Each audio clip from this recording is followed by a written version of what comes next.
Hello, everyone.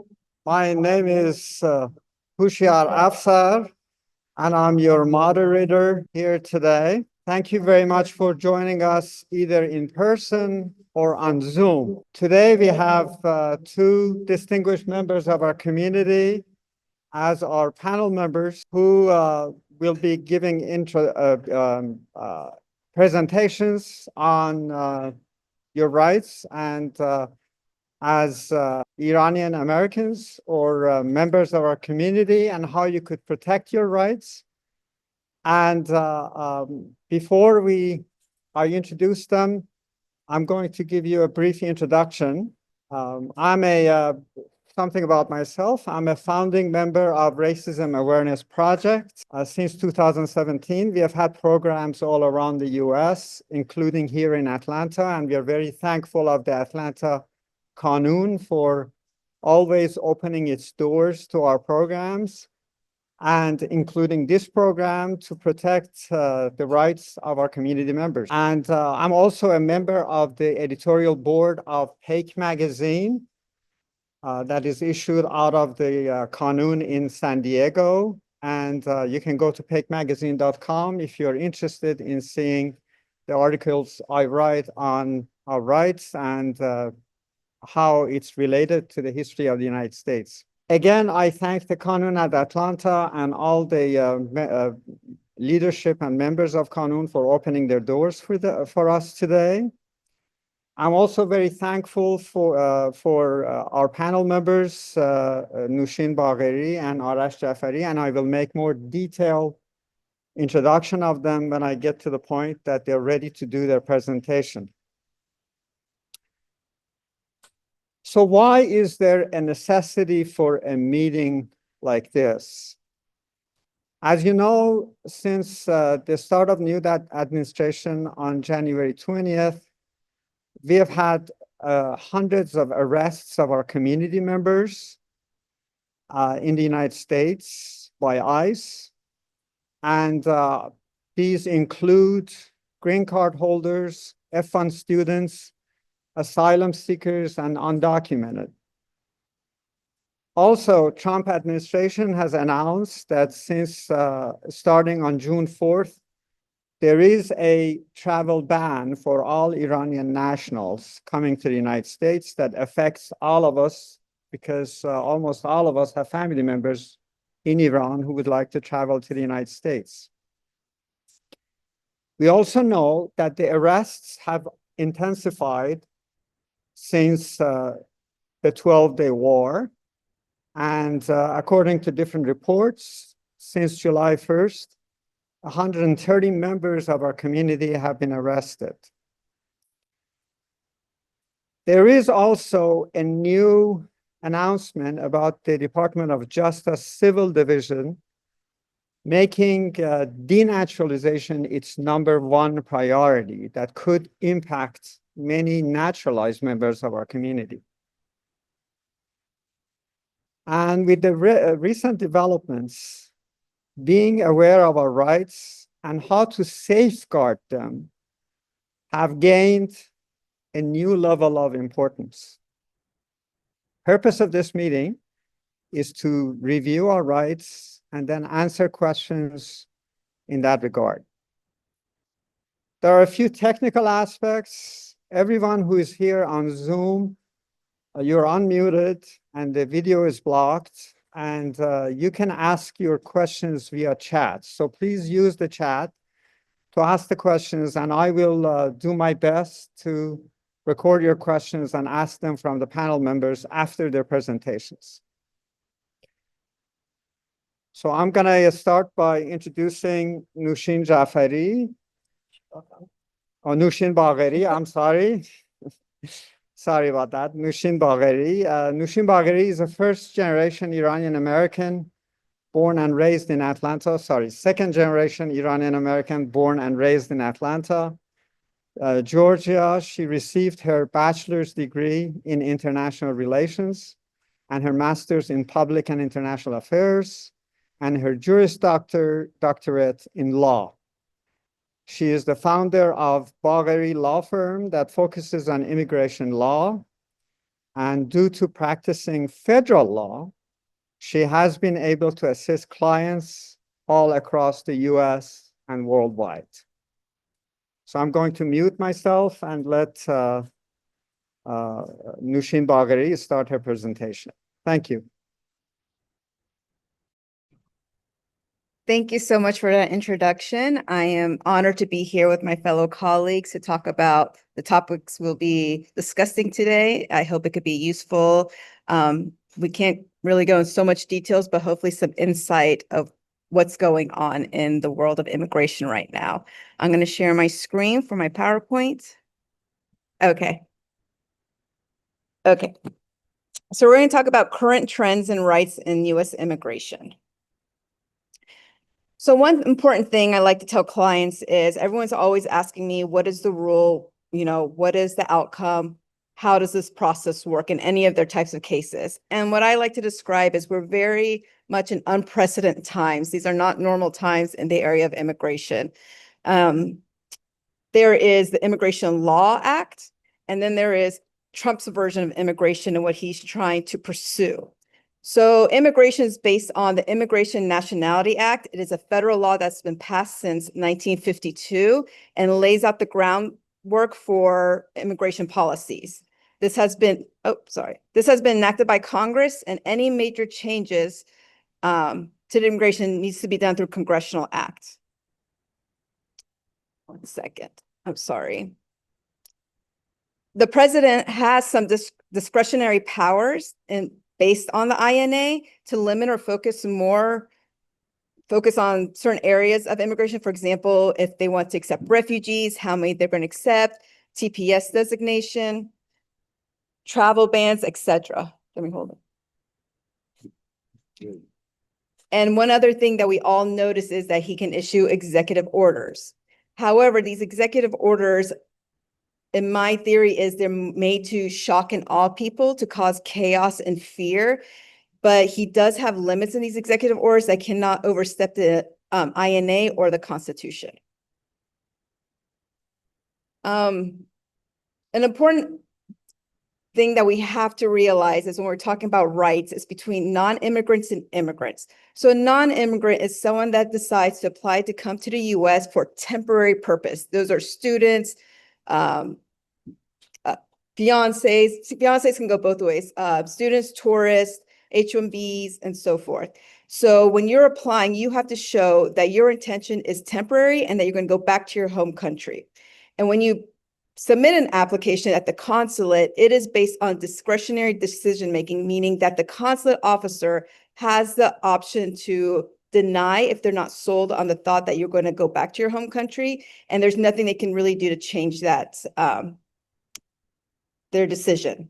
But if you're applying for a green card, if they deny your case, it's usually based on a rule of the law. One important factor to understand is when you get a visa, the visa is just made for you to be able to get board on that plane to come to the US border, whether by land or by air. That visa does not guarantee entrance into the United States. It's only when you get to the border, whether by land or air, that you come upon the Customs and Border Patrol Agency, which we call CBP, that they have the final decision-making of if they want you in or not into the country. And so once again, they will make sure that are your intentions the same? If you're coming for a tourist, are you going to go back? So they can question you on that. So we have a case here where I just had a client recently. So this is how it can work. So I had a client, Iranian single gentleman, Iranian passport, Netherlands passport. We applied. It took us quite a while to get this tourist visa to come to the US. So he got it back in December 2024. The Trump ban kicked in June 9th. And in the rules, it said anyone who has a visa that was issued before June 9th is okay to come to the US.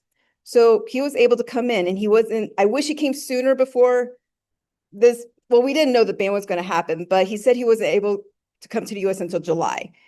He comes in, I get an email from him. He's like, Nooshin, I got interrogated for 8 hours and I got sent back, and they put a stamp on my visa and denied me. And I told him, I'm sorry, they have that right to do that. That visa just only allows you in to get to the airport, to board that plane to the US, but it's not a guarantee to get in. You still have to be sell them on the concept that your intention is temporary. So I just want to make sure I'm touching up on as much. So as everyone's familiar with the Trump ban, is that yes, Iranians are banned from coming. The only exceptions are if you are a U.S. citizen, you can apply for your for your parents, a child under 21, or a spouse. However, just because those are exceptions doesn't mean it's a guarantee. They're actually upping up the required evidence. Sometimes they can require more evidence to prove the relationship. For example, now they may request DNA testing to make sure that relationship is real. If you're an Iranian, you have dual nationality, you have a passport from another country, that is an exception. And if you are a minority group that gets persecuted in Iran, that is also an exception. This travel ban most likely will last through Trump's presidency, but in anything in immigration, rules can change at any moment in time. So I'm going to talk about some recent challenges that's been happening that a lot of people have been asking about. One thing you have to be aware of, like I say, with all of Trump's executive orders, it's a lot of shock and awe. Some of these rules have already been in the INA, but he is just really emphasizing and using these rules that are out there. For example, electronic searches at the airport. That has been there. CBP has always had the right, but now they're enforcing it more. But I don't want anybody to freak out because it's not happening at every airport. It's not happening to just everybody. So, but they do have that right. They decide to search any electronic devices, phone, laptops, iPads, and so forth. This can go for US citizens, green card holders, and definitely non-immigrants if they want to. So one thing they can do is that, and this also happens, they can also request electronic searches at international cities like Dublin and Toronto, where you do a pre-clearance before entering the US. So be aware of that, because I know some people think coming from Canada might be a little bit easier, but they do pre-clearance in Canada. They don't require a warrant to search your phones. You can refuse to search it, like as a US citizen or green card holder, you can refuse to give access to your passwords, but what they can do is they can seize your phone, they can hold on to it, let you go and hold on to your phone until they can maybe get access, you give in, or I've heard there's this this external method where they can take information off your phone. If you are a non-immigrant, you have no other right. You have to let them see your phone. Otherwise, they'll just send you back. So you really have to pay attention. One tip to avoid such searches, or if you're worried there's anything sensitive, what they're looking for is anything that's anti-Semitic, anti-Americanism. They're looking through social medias, or WhatsApp chats. They're looking through all of that for anything that can be related to terrorism, any threats to the US government. What I highly recommend is that you back up all your information on a cloud, because they don't have the authority to search in a cloud. So, and delete apps off your phone. And one other suggestion that people have done is that just take a burner phone, which is just a basic phone with the basic phone numbers that you need when you're traveling temporarily and coming back. Birthright citizenships. So a lot of people were in an uproar about this. So it's basically, there's an amendment in the Constitution that states if you're born on US soil, you automatically become a US citizen no matter the status of your parents. However, what Trump is going to do is to revoke that for people who are born to undocumented parents and anyone under temporary protective status. So this is going back and forth in the courts right now. What happened that everyone thought there was this whole uproar of as if he won on this case, but he has not. What happened was there's 3 lawsuits that were filed against Trump, and the district judges issued a nationwide injunction, meaning a halt to this. And to halt this before the case is heard. He can't enact it until this case is finally heard and decided upon.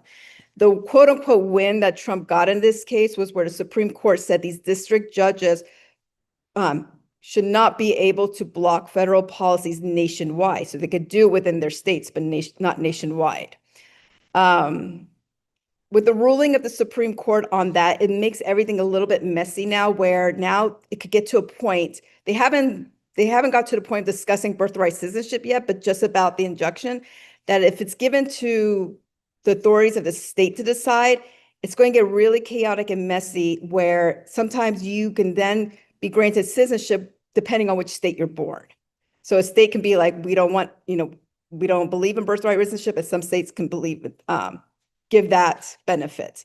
But right now, as of July, there's a nationwide class action lawsuit, and the federal judge issued a nationwide injunction. So right now, we're still at an injunction. Nothing has happened yet. Student visas. There's a lot going on about student visas. So one new important rule that's now being applied regarding people who are applying for student visas is that you have to make all your social medias public. They're going to want to view your social medias. They're going to vet even harder and even more, and you have to make it public to be able to potentially get your student visa. Once again, looking for anything anti-Semitic, anti-Americanism. There's a word now that usually when a student gets a visa, it's for duration of status till the time they need to complete their education. But now there's a rumor out there, or there's mention where Trump now wants to put a definite ending period to how long they can stay. The revocation of visas was reversed. There was a whole issues about revocation of visas, and that was reversed by a judge that Trump was trying to implement as a new policy. That happened to those that were involved in pro-Palestinian protests and those who were issued with DUIs. It doesn't necessarily mean if your visa gets revoked, doesn't necessarily mean you're subject to removal. It just means you cannot return with that same visa. That's different from a SEVIS termination, where that is if your visa is revoked and you're not in active F1 status, which means you can't study and work, then you're not in good moral standing and you can be subject to removal. You have to be careful. You want to make sure the period of time, like that if your SEVIS is terminated, you are not staying here unlawfully, because if you accumulate unlawful presence in the US and depart, it could bar you for a few years from reapplying again. Okay, so this is the basic, So everyone's hearing about the ICE raids and everyone has concerns. Once again, as I mentioned, there are rights that you have, and then there are the Trump version of rights. So right now, if you ever get approached by ICE, this is what the basic step is. You have a right to remain silent. You have a right to demand a warrant if they come to your home, and that warrant needs to be signed by the judge. Do not open your door to see that warrant. Have them show it behind a window. Make sure it's signed by a judge. You have a right to speak to your attorney. You have a right to refuse to sign anything, and then you have a right to refuse any documents. Just always stay calm. Don't run away. Don't drive away. And document any interactions, because if you start running away, then they could say you're fleeing the scene and make things worse. Once again, we're still in unprecedented times where we have quote unquote ICE agents masked up, not identifying themselves. In my opinion, they're bounty hunters that are being paid because he is enticing people to work for ICE now to meet this quota he's so determined to meet. It's a very unfortunate incident. And when in regards to that, so people who are being detained, or I guess I hate to say grabbed by ICE, pre-Trump, there was a hierarchy of those who were deportable, a hierarchy of the people they go after in kind of like an order, who is more susceptible being deported first, and then they go down the line. For example, those who are national security threats, they're going to be deported first. They're going to go after them first. Then there's people who, cross illegally, have been in the US less than 2 years. Then there's those who have some serious criminal records. They go after them. And then like the median priority is those that have multiple misdemeanors. Right now, everything, they're not going kind of through a hierarchy. They're just really basing on a quota, how many people they can detain, because in the end, the sad part is this is a profit machine for them, that right now he's putting, if you hear about it, he's providing quote unquote bonuses to people of how many people they can detain, these agents and so forth. These detention centers, these are profit-making machines. They get paid for every bed that gets filled in. So they are just wanting to get anybody and not base it on the typical hierarchy. So everyone's kind of a little bit more, things are more sensitive. So when you see somebody, like I've heard, everyone comes up to me, is like, oh, did you hear about the Iranian that she got taken and so forth? I'm like, she probably had a small criminal conviction or something. So even the small criminal convictions, that could be their reason of detaining, which really their focus should be on the more serious crimes. but we won't know, and they won't tell us why they're grabbing everybody. So in removal, like I say, there's a hierarchy of who they should be going after, and then, but really right now it's just a mess. Due process, the scary part about due process is that it's granted in the Fifth and 14th Amendment saying that no person shall be deprived of life, liberty, or property without due process of law under any circumstances. That's even including undocumented. They're allowed that right. So what Trump is trying to do is to skip that part with these expedited removals. He's also threatened judges, private law firms, nonprofit organizations, all of us who are trying to help, these detained people receive due process. He's trying to threaten us. He's trying to overstep his bounds on that. And the scary part about due process that people say, oh, what you're seeing on the media with the Hispanics, majority Hispanics being caught, that this doesn't affect me. But it does. Due process this can go up the chain of ladder of testing his limits of how far he can go with lacking due process. Next thing you know, it could be, that's why, they by accident grab US citizens, is they're not allowing the time to show, their citizenship. They're just grabbing their, until you have to get an attorney to get out, get a bond, and prove your status. But without due process, it could be a scary time where they're not allowing you to defend yourself in the situation that you belong. The part of that a lot of people do say about immigration is like, oh, but make them do it the right way.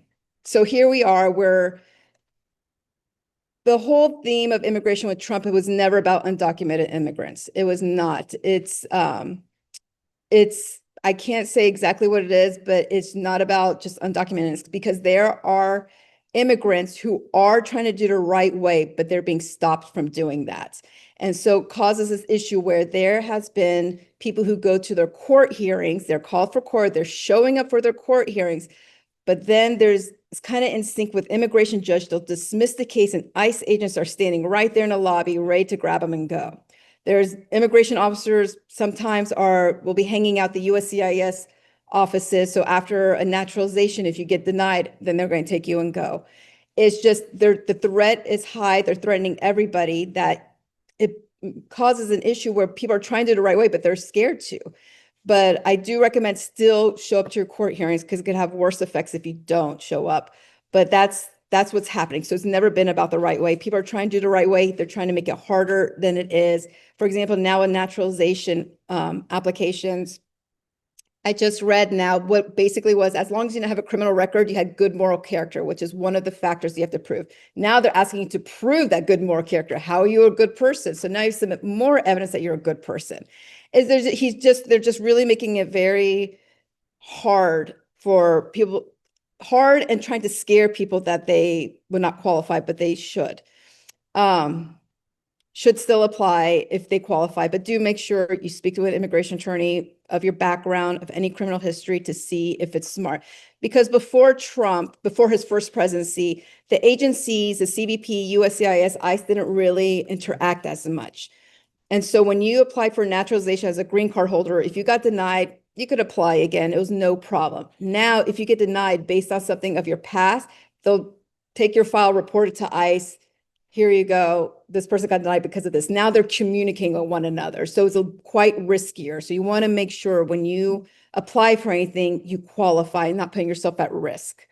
That is pretty much it on my end, but I'm sure there'll be plenty of questions. I want to leave time for questions, and I will hand this over to Arash. Nooshin, Bagheri, for the great presentation. So our next speaker is Arash Yavari. And Arash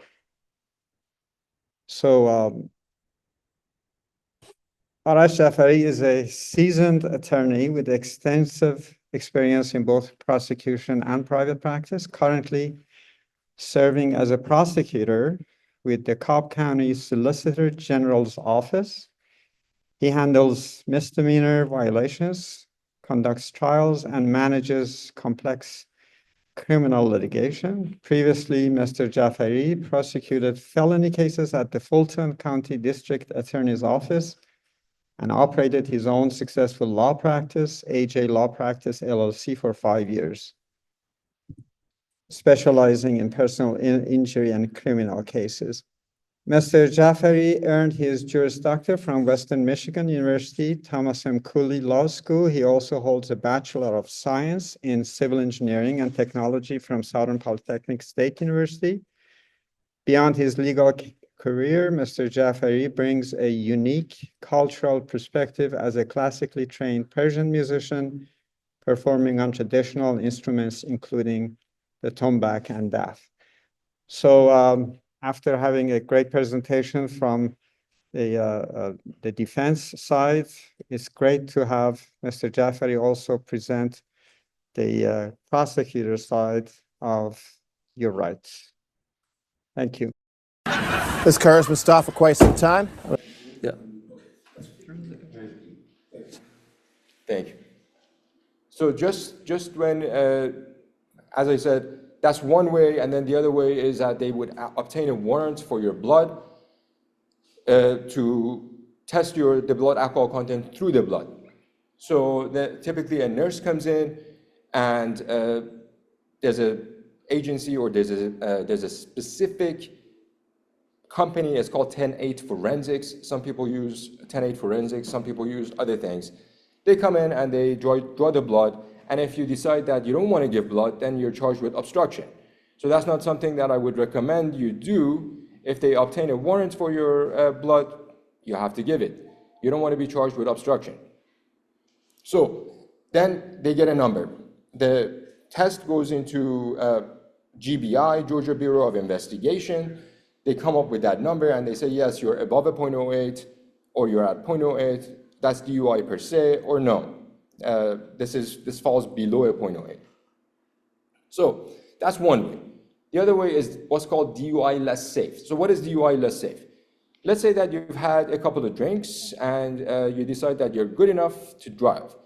And as you're driving, you have some driving manifestation. So you start weaving in and out of your lane. That's enough reasonable suspicion for the officer to pull you over on suspicions of DUI. And then, of course, they pull you over and they see bloodshot, watery eyes, and these wordings are in every single police report that you see for suspicions of DUI. Bloodshot, watery eyes, and then the smell of alcohol. So once you have that, then they ask you to conduct a field sobriety test, and the field sobriety test, the most scientific one, is what's called HGN, the horizontal gaze nystagmus test. And it's a very scientific test. It's applied everywhere. It's the same test no matter where you go. And these tests have been widely accepted by scientific community. So there is no dispute as to if it's valid or not. And then, of course, you're charged with a DUI. So these are the two main things. So what is it that you see up on the screen right now? It has nothing to do with DUIs. This is, again, one of the other things that I keep seeing as a prosecutor, and I have seen multiple times. So what you see up on the screen is what's called cycle of abuse. Why do we have this on the screen? So, of course, one of the things that happens is domestic violence, unfortunately. I wish that I could say that it doesn't exist, but here we are. So with domestic violence, what I see is that it's not just one time that something happens. Technically, it's happened quite a few times. And then sometimes the victim finally has the courage to speak up. So what happens? There's usually a tension that builds up, and there's an incident, victim and the defendant go through reconciliation, and then there's a calm stage, and then it keeps repeating itself. It keeps going, and it's a problem.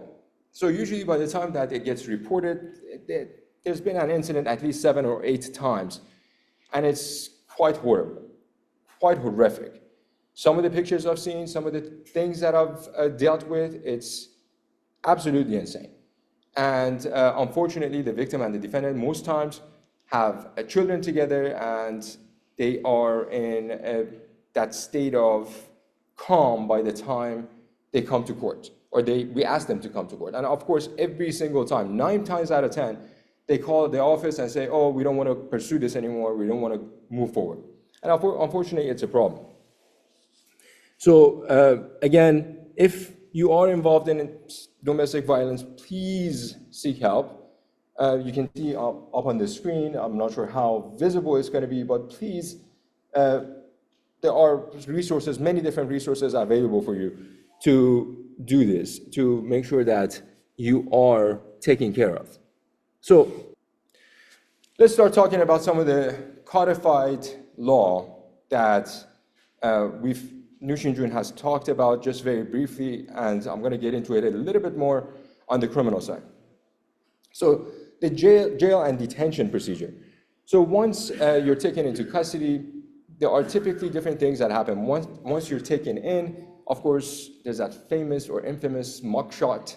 They tell you to stand up straight, look to your left, look to your right. They want to get every angle. And then you're booked, you're fingerprinted, you're booked. That means you're processed, and then you're taken into a jail. So during that time, there is a direct communication between the state offices and the federal agencies, meaning ICE. So the law states that they have to determine the nationality of the person who's confined. So they verify if you're unlawful or you're lawful, and then they contact the federal authorities to make sure that there are proper documentations or there are no proper documentations. And then if the federal immigration authorities request a detainer, then you're in trouble. And again, you can see the statute at the very bottom. It says OCGA 42414B through D, 42111.5B. And I'm going to get into the federal statutes a little bit later as well, and I'm going to get into some of the other laws that exist as well. It seems like there are some people waiting to join, by the way. Sure. So the federal detainers, what is federal detainers as we talked about? So federal detainers, AKA ICE detainer, AKA immigration hold. It's the same thing. Triggering event, there has to be a triggering event. What is that triggering event? There's an arrest, and then you're booked, you're fingerprinted.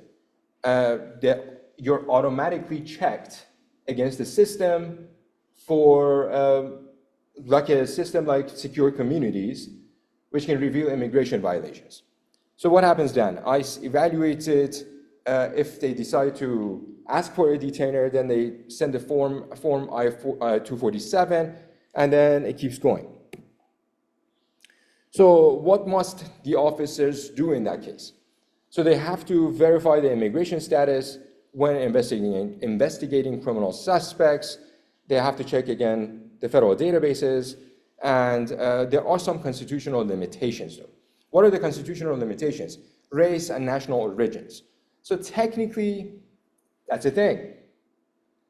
Is it applied? I'm not sure. I don't think so.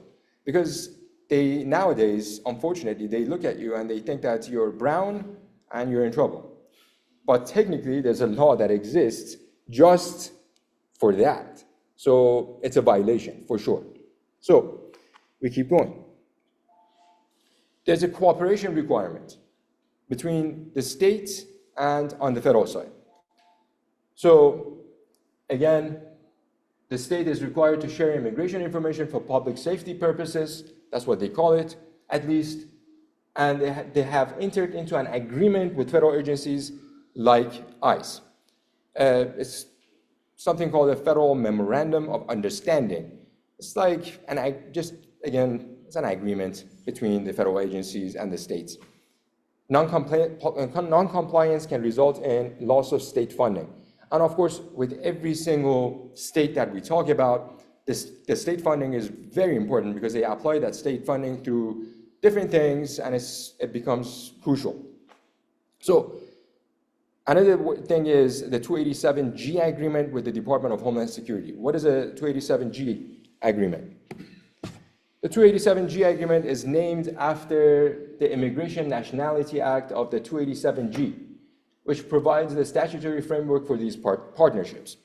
So the state and local officers have have to receive trainings for this type of thing, certifications. So this allows the officers to interview the individuals about their immigration status. They access federal immigration databases, they issue immigration detainers, the initial removing proceedings, they can initiate it, and in some cases they can make arrests for immigration violations. So there are two different models. One is the jail enforcement and one is task model. It used to be that it was just the jail enforcement. Now, unfortunately, again, what I see is both, kind of. The jail enforcement side, officer screens the individual, and then they're taken into custody, or they're already in custody, and then they process the information. On the task force model, of course, the officers are now working side by side with the ICE agents. It's kind of a doozy. So, local agency responses. Again, jail decides whether to honor the detainer requests. Some states, some jurisdictions don't comply with that requirement. Those are what are called the sanctuary jurisdictions. And we've heard the sanctuary states multiple times, and I'm going to list what those sanctuary states are in just a minute. But Georgia, of course, is not a sanctuary state, and they require local facilities to comply with these orders or their requests. So here they are, the wonderful states. So if your state is listed among one of these, be proud. The rest, we just smile and wave, unfortunately. So, the criminal penalties. So at some point, Georgia had this bright idea that they're gonna criminalize the harboring and concealing fugitives or immigrants, illegal immigrants. So they decided to do this. So if you harbor or conceal 7 or fewer people, you're now convicted. You can be charged with a misdemeanor, which carries a 12-month sentence and up to a $1,000 fine. If you harbor or conceal 8 or more people, now it's a felony. 1 to 5 years, $5,000 to $20,000 fine. But we're lucky because there was a court ruling later on, and it was saying that this law is preempted by the federal statutes. So it means that it doesn't apply. It's out. But what is that federal statute? You come to 1324, 8 U.S.C. 1324, and it goes basically over the same kind of thing. They have divided this into multiple different subsections for transporting within the U.S., for harboring, for encouraging illegal entry and residence, which to this day, I'm kind of wondering how that's going to come about. You call your friend in El Salvador and you say, I encourage you to come to the U.S., please come to the U.S. I don't know how that works. Penalties, basic violation, up to 5 years imprisonment, commercial advantage, if you take advantage, if you have some type of financial gain, then it's up to 10 years. And then if there are bodily injury or life-threatening circumstances, up to 20 years. So these are felonies. And then death results, life imprisonment or death penalty. Protections and limitations. This is very important. What does that mean? So just because these laws exist, it doesn't mean that you don't have any rights. There are some protections. There are some specific circumstances that you have some freedom, you have some latitude. What are those? If you are a victim of a crime and you want to seek assistance, you are safe.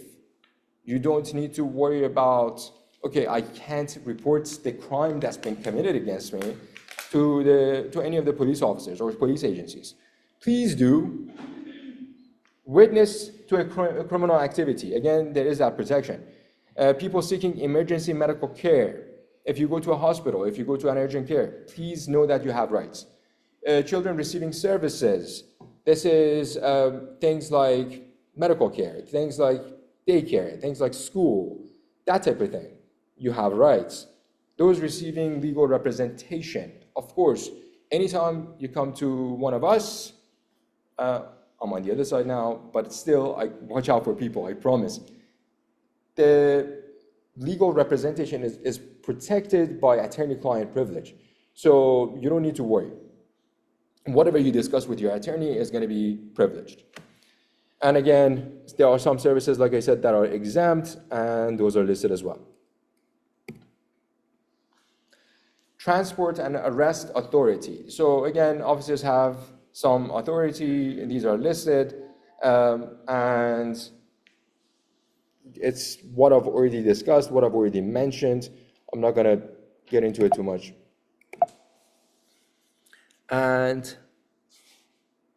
of course, the main case that came out of all this, the preemptions that I previously mentioned, is a famous case, Georgia Latino Alliance versus Deal. That's what made the courts decide that some of these laws that the Georgia statutes were trying to codify the statute, and they were trying to pass these laws, they were preempted by federal law. So that's the case.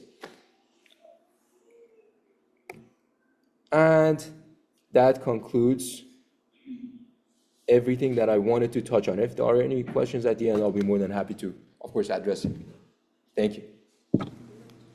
Thank you, Arash John, Mr. Yavari, for your presentation. So we're going to get into the question and answer part. We have audience here who could actually ask their questions in person. And then anybody else online, you could submit your question via chat, and then we'll ask the question. So I'll actually start by asking a few questions that have been asked before. Again,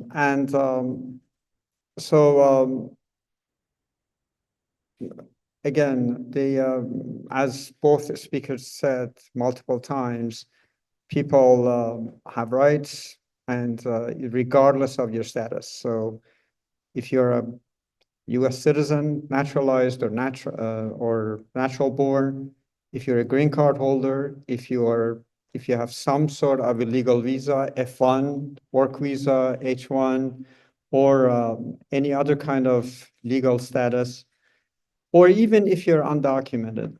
So one of the questions that people have many times are, could green card holders be removed based on previous convictions? We have had multiple cases that we know Iranian Americans have been arrested who have a green card and by ICE. So that's one of the questions in terms of their legal rights, and what are the cases that basically could be a case for removal? So that's one of the questions. Who would like to take it? I'll go ahead and take that. Sure, go ahead. So yes, so as you go from US citizen to green card holder to visa holder to undocumented, your rights and limits get less and less. Green card holders, you're not completely secure until you become a US citizen. So you have legal permanent status, but you still have to maintain it with good moral character and so forth. You can be deportable, especially based on any crime conviction. There's certain crimes called aggravated crimes. For example, killing somebody, it could be controlled substance. It could be, there's a whole list. So what makes it difficult is that what Arash handles and what I handle in regards to crime, sometimes the terminology or the statute is different. So when someone comes to me for a criminal conviction, if they say, I had a case expunged, it's sealed, it's dismissed, I'm like, in immigration law, that does not matter. Anything that's happened is in your record, and it can affect you, especially if you decide to naturalize. So you have to really make sure you're aware of what's going on. So for example, if you're charged by a crime or convicted under state law, I have to compare it with federal law to see if the elements match to make sure the severity of it on your particular case. But yes, you can be deportable based on certain criminal convictions. That comes up, so that can come up certain times. So if you have a criminal conviction, like Arash mentioned, agencies are speaking more with each other than ever before. It used to not be so intense, but now it is. So if you go to jail, they're going to let ICE know this person's here, they have this criminal conviction, and you could be in removal proceedings. So when you're in the US, that's called deportation, and it's the government's, it's called being deportable. So you'll be issued an NTA, which is called a notice to appear, meaning you show up for removal proceedings. In that, if you're found deportable, it is the government's job to have the burden of proof that you are deportable. If you have a conviction, green card holder, you had a crime, a conviction in your records, but it hasn't drawn any flags to anybody here inside the US. If you travel outside the US and decide to come back in, then yes, then you're inadmissible. So either they will, yes. So basically, yes, as a green card holder, yes, you are still vulnerable to deportation and inadmissibility. Deportation, it happens when you're located in the US, you have a criminal conviction under the list of types of criminal convictions that can make you deportable. Not everything, not like one DUI, but certain things like murder, certain drug charges, and so forth. So there's a whole list that you have to really kind of go into to see if it's a deportable crime. If you are found to be deportable, if they found you here in the US, supposedly you're applying for citizenship and you have this, and they notice you have this criminal convictions, they'll probably deny your naturalization application, send your information to ICE, and then you'll be issued a notice to appear, meaning you are going to have to go to court now from an immigration judge, and they're going to have to provide the proof that you are deportable based on this crime. If you are a green card holder inside the US, have a criminal convictions, but yet nobody kind of knows about it, is not notified to ICE or anything else, the moment you leave the US and decide to re-enter, that is when they can catch you and claim to be that you're admissible. So either at that moment, you'll be in secondary inspection, they'll do background check, they'll see this criminal conviction, they can let you back in the country, but issue you an NTA for a future court hearing. And at this point, you're now responsible to prove that you're not inadmissible. So yes, you're not fully immune from losing your green card. Thank you for that. I apologize for some of the technical issues here. Thank you for going back and answering the question in full. Arash, do you have any comments on that, on the green card holders? Or you think she covered it all? Okay, perfect. Okay, so one follow-up is that, so are you actually obligated to basically provide that information that you had a conviction if you, in any status that you have, if you're arrested and if you're not asked about prior convictions? Do you need to actually provide that information, or no, your rights are protected, so you don't have to provide that information? Are they going to, in a sense, say that why didn't you provide that information from, if you don't self-identify or however it is that you? So I always tell clients, be truthful and honest. That is the most important thing. They know people make mistakes. For example, DUI, they know you're human. So it's better to be truthful and honest in your applications and admit it if it's asked upon you. Because if they notice that you've lied about this, remember they're doing fingerprinting, which is basically a background security check. They have a lot of information on you. They want to see if you're lying or not. If you're going to lie on this, then they're going to doubt your whole application packet. So especially if you're green card holding, applying for naturalizations, a lot of people think, oh, this happened so many years ago, or it seems minor to them, but it's not minor. I even put simple like speeding tickets on the application. It's better to admit it and be honest, because if they pull up your background check, FBI check, and you don't admit it, then it really causes doubt into the rest of your application. So again, I have a follow-up maybe on the prosecutor side. Can you remain silent if they ask you questions? I understand that if there's an application that you are supposed to actually reveal certain information, yes, absolutely, as Nooshin John said. But from a prosecutor standpoint, could someone who is arrested by, make sure you're unmuted. Yes. Okay. That was a hard lesson last time. But so as far as telling the truth or not telling the truth, every governmental agency has access to your records. I ask for different background checks all the time. So one is in Georgia, one is called GCIC. It's the Georgia specific one. If you're living in another state, let's say California would become, I guess, CGIC. It depends. And then there's a national one, NCIC. So what happens with these specific background checks? They're very thorough. So they're going to say, yes, you were charged with a DUI on such and such date from such and such police department, and date of conviction is on this date, this particular date. Or that the charge was reduced to, let's say if it's a DUI case, it's going to be reduced to a reckless driving, and it's going to even mention the list of conditions. So there is no lying about it. It's always best policy to tell the truth and disclose everything that you need to disclose. If it's that detailed, that is even providing the conditions that you have to abide by under the terms of probation, there is no ifs or buts. I hope that answers the question. Well, so, so can you remain silent though, if ICE arrests you? I did, yes. So as far as remaining silent goes, of course, Nooshin Jr. is going to be able to get into that a little bit more, but it's, if they ask you a question, a specific question, that's going to be usually during your application process. If you're already detained, it's a completely separate process. They don't need to ask you anything. If you're detained, they already have your background pulled up. They can already see everything, and then they communicate everything to ICE. ICE kicks it back and says, yes, proceed with the detainer, or no, don't proceed with the detainer. And then so there are two different avenues, there are two different. I will just say that, yes, so if you get taken by ICE, like off the street or at your workplace or at home, you have a right to remain silent at that point and say you want to speak to an attorney. But like Arash mentions, they will have a lot of your already background information. Okay. Any questions from the audience here? We haven't received any questions via chat. Any questions from the audience? Yeah.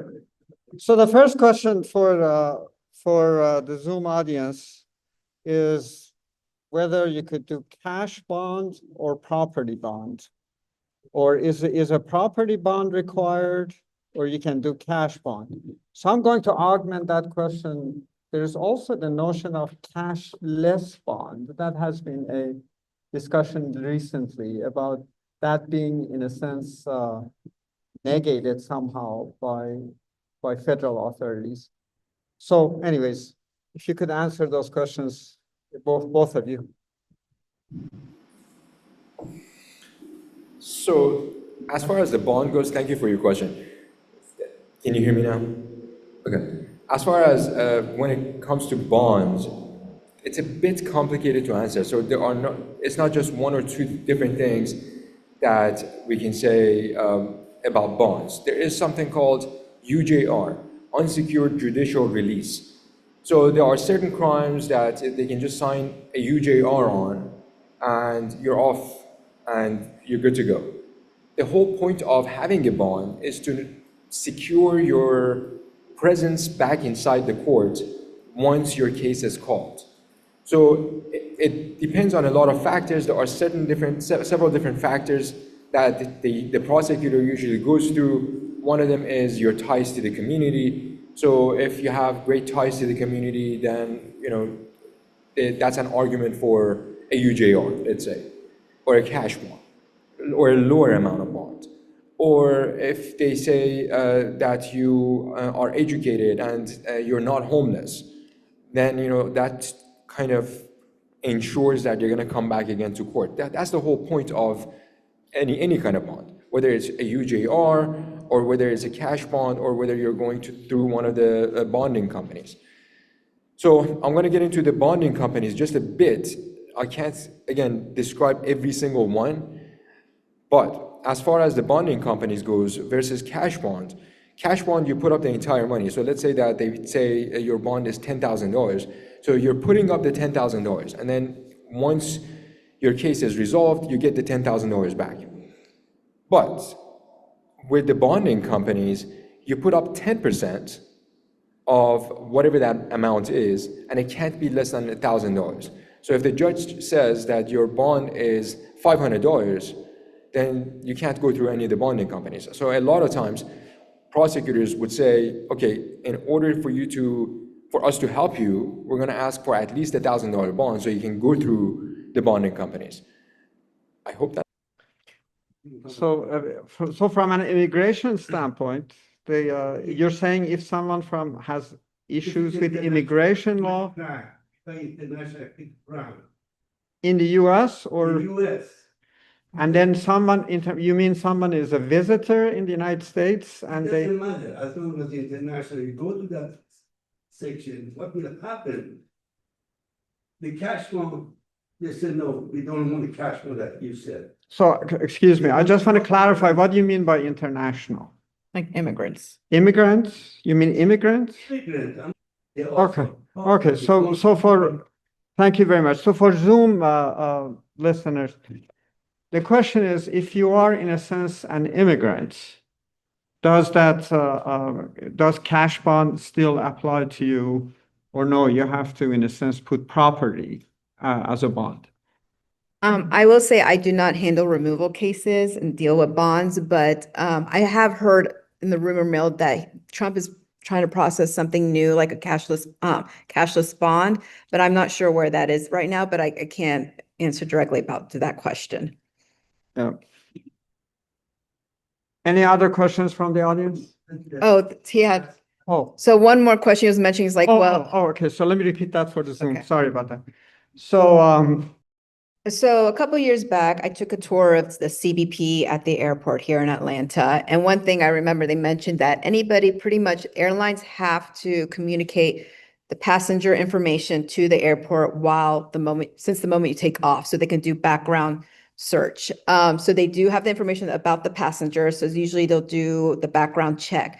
But and most likely they target the ones that do have a criminal conviction, or they've been out of the country, if it's a green card holder, out of the country for longer than 6 months or even to a year.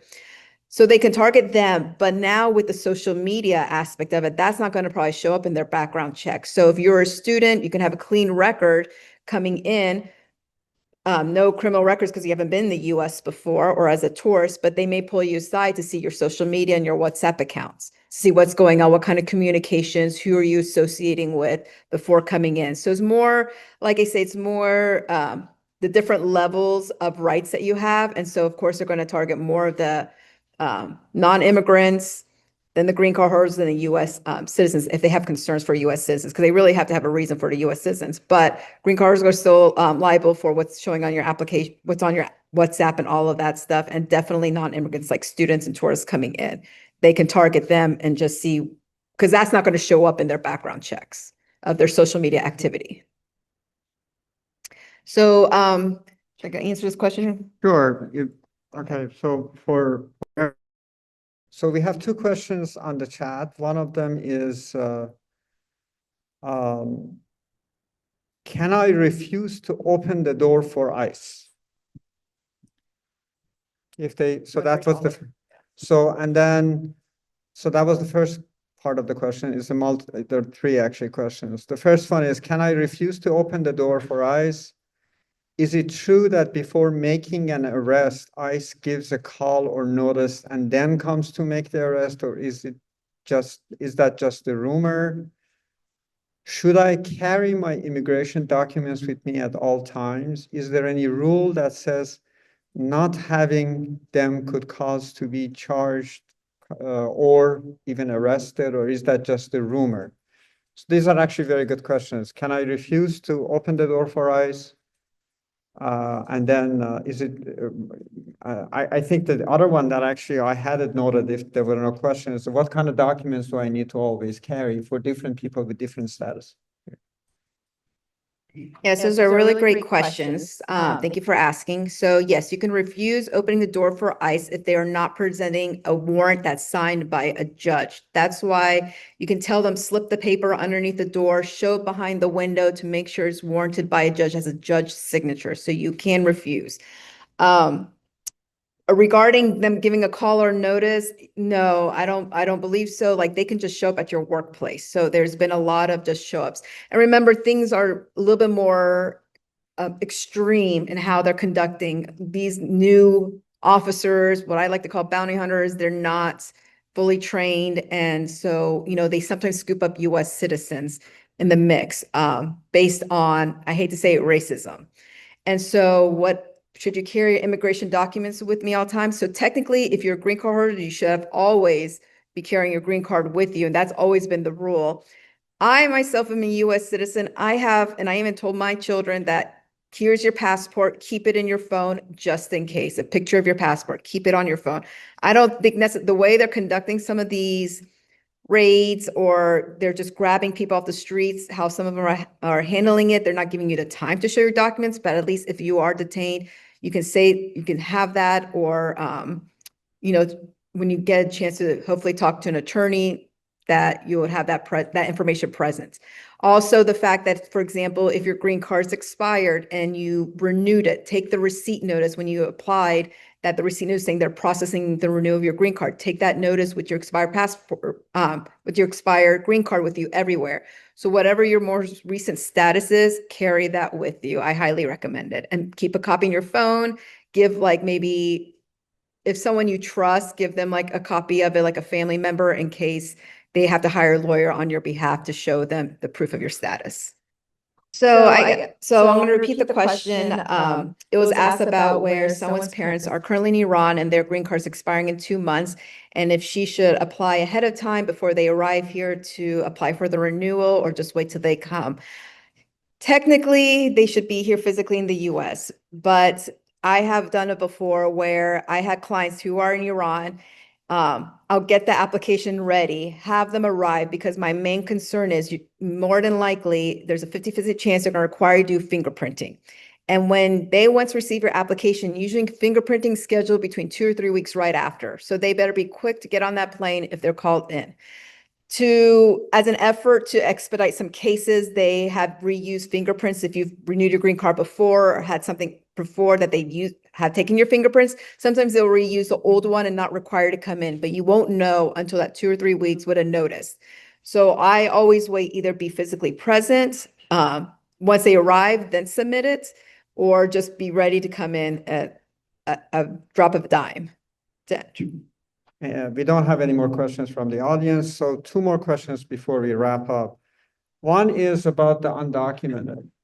We have people in the United States. This is the specific case of Mandana Kashanian in New Orleans, who was arrested, and she had been here for a long time, and this was in the news. Apparently she was married to an American citizen and had a grown child, a daughter, and even a grandchild. But because she had a marriage that was detected as a fraud beforehand, her case was up in the air. And she had been here for over 45 years. And then she was picked up while gardening in New Orleans. And it took a lot of effort by lawyers, and 100 people from her community wrote a petition to get her out. ICE still wants to deport her. So, and then the lawyer for her said, there are many people in the United States who've been here for decades, and immigration is actually aware of their cases, and they have been granted to stay if they continue to report. Like in case of Mrs. Kashanian, she even reported during the Katrina hurricane. And so her case is up in the air. So what are the rights when it's like that? When basically ICE or immigration office has said, you just need to keep reporting, we're still reviewing your case. Yeah. Could they just turn around and deport a person like that or arrest them? So unfortunately, it doesn't matter how long you've been in the US. If you're undocumented, you're undocumented. So once again, your rights are limited. And if this is true that her previous application, this is why I have to tell all my clients that if it's true, if the application is based on marriage fraud, it prevents you from any future benefits. It is the biggest blocker of future immigration benefits if you're caught for marriage fraud. So one other thing that she has to be careful with. So yes, ICE can take her. And as I was saying, how people are trying to do the right way of reporting. You have to go in, report with ICE. Sometimes people showing up for the reporting get taken and right at the appointment. So it's just really unprecedented times. She probably would have been because of her ties to the US, because of how long she's been here, she should be on the bottom of the totem pole of being deported, of the hierarchy, of who they should be focusing on, but they're at this point of trying to reach some certain quota.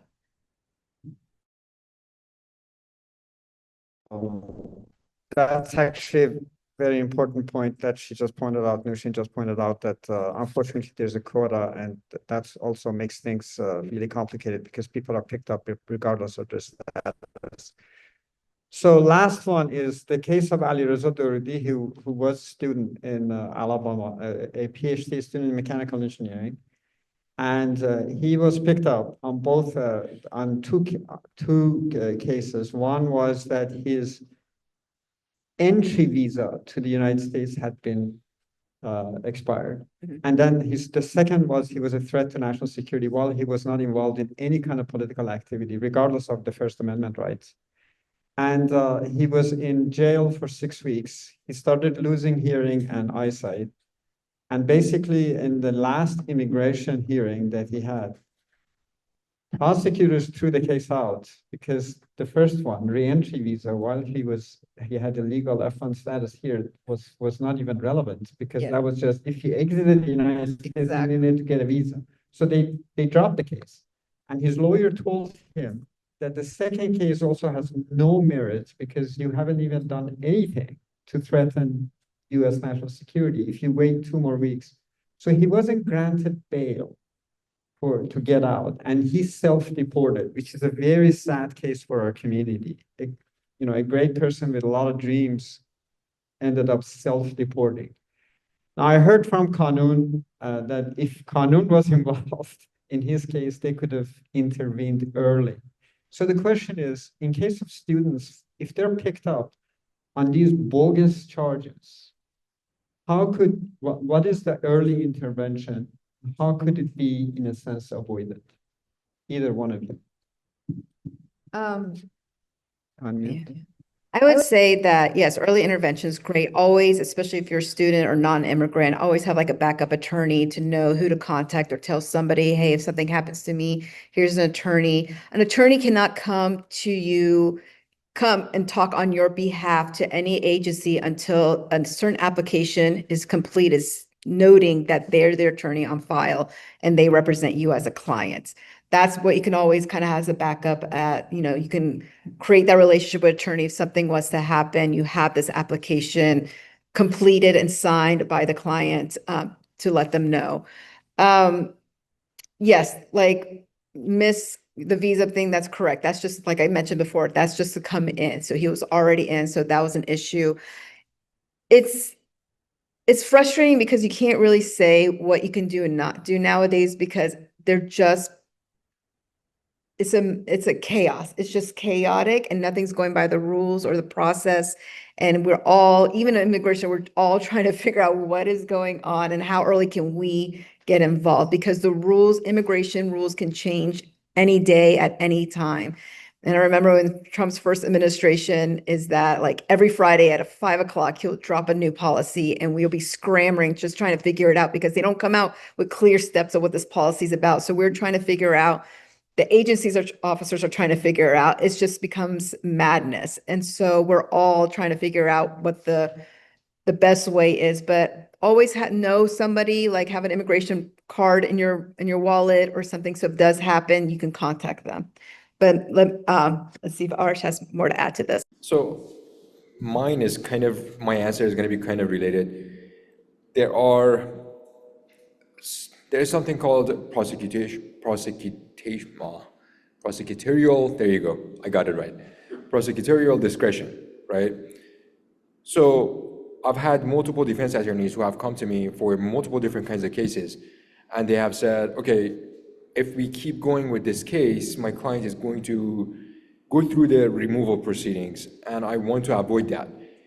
Can we postpone the case? It's my discretion to say, yes, let's just continue this for as long as I can, and then we'll see what happens. But here's what I'm going to say, and this is where I'm going to say elections, of course, always have a lot of say as to how things go, especially when it comes to the DA's office or when it comes to the solicitor's office. The DA, the district attorney, is an elected official. The solicitor, any solicitor, is an elected official. So they can choose what cases to proceed on, they have discretion, or they can say, yes, this particular case we need to dismiss and we're not going to proceed on.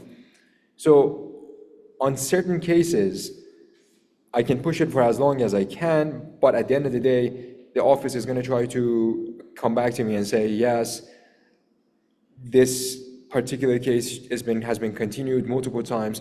You need to get rid of it. You need to make sure that it rolls out. If there's a case that I'm dealing with from 2022 and it's 2025 now, there's not much I can do.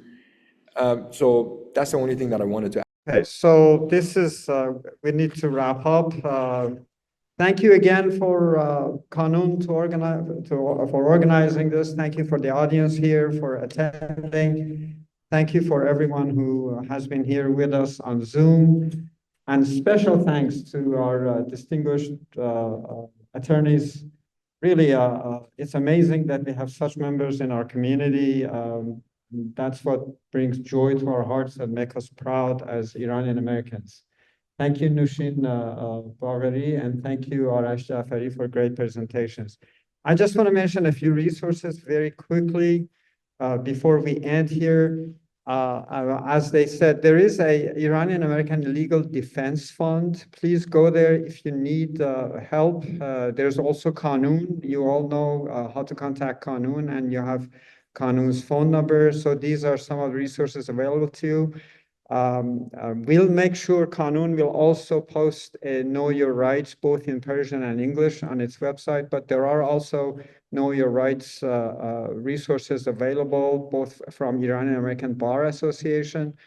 And the Legal Defense Fund is ialdf.org. Again, Iranian American Legal Defense Fund.org. And there's also a hotline for ICE that you could call. It's 888-214-6016, either to inform them of any ICE attacks or ICE checkpoints, or ask for some of their basically hotline advice, 888-214-6016. Thank you again for your participation, and this presentation will also be posted on Kanoon's YouTube channel. Thank you.